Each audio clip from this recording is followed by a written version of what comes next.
ఈసారి బ్రిక్స్ సమావేశాలకు భారతదేశం ఆతిథ్య దేశంగా ఉండబోతా ఉంది.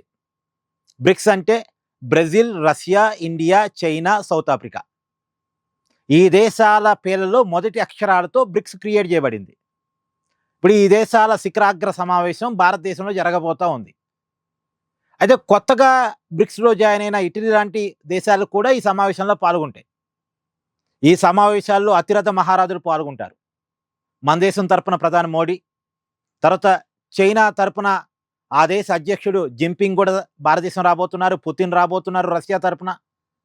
అలాగే సౌత్ ఆఫ్రికా నుంచి వాళ్ళ దేశ అధ్యక్షుడు, తర్వాత ఇతర దేశాల ప్రతినిధులు ఈ సమావేశాల్లో పాల్గొనబోతూ ఉన్నారు.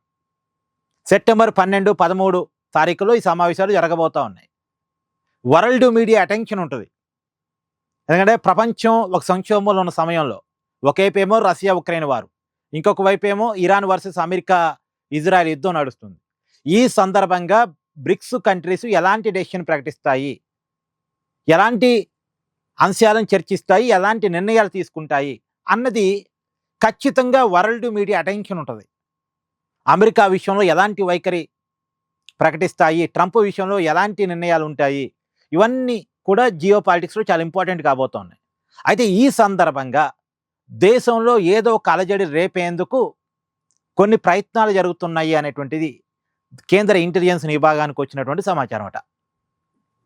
అంటే కాక్రోజుల ఉద్యమం రూపంలో కావచ్చు, ప్రకాష్ రాజ్ ఏదో ఉద్యమాన్ని పిలిపించాడు కదా, అలాంటి ఏదో ఒక ఉద్యమం కావచ్చు. మొత్తానికి ఆ బ్రిక్స్ సమావేశాలు భారతదేశంలో జరుగుతున్నప్పుడు ఢిల్లీలో ఏదో ఒక సమస్య మీద ఏదో ఒక రకమైన ఉద్యమాన్ని బీజేపీకి వ్యతిరేకంగా, మోడీకి వ్యతిరేకంగా చెయ్యాలనే ప్లానింగ్ ఏదో జరుగుతుందంట.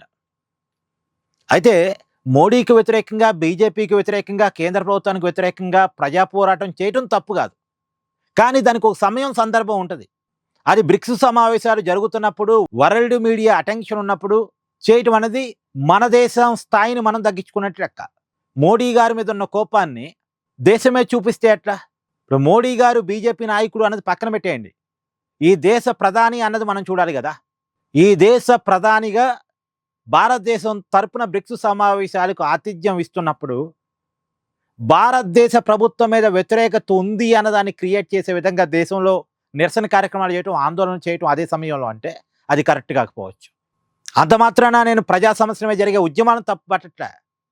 కానీ ఆ సందర్భంలో కనుక నిజంగా ఉద్యమాలు కావాలని క్రియేట్ చేస్తే అది తప్పే అవుద్ది. అంటే మోడీ గారి మీద వ్యతిరేకత ప్రపంచాన్ని చూపించాలనో, లేదు కేంద్ర ప్రభుత్వం మీద, బీజేపీ మీద వ్యతిరేకత చూపించాలనో ప్రయత్నంలో భాగంగా దేశాన్ని అబాస్పాస్ చేసినట్టు అవుద్ది. దేశంలో అంతర్గతంగా ప్రజల వ్యతిరేకత ఉన్నది అన్నది ప్రపంచానికి చూపించినట్టు అయింది. అది తప్పు కదా. మనం ఒకటి కన్వే చేయాలనుకుంటే అవతలోడికి ఇంకోటి అర్థమైంది. కాబట్టి ఈ సమయంలో ఆందోళనలు కరెక్ట్ కాదు, ఇది కేంద్రం కూడా చెప్తుంది. బట్ మరి ఎంతవరకు అందరూ వింటారు, పాటిస్తారు అనేది చూడాలి.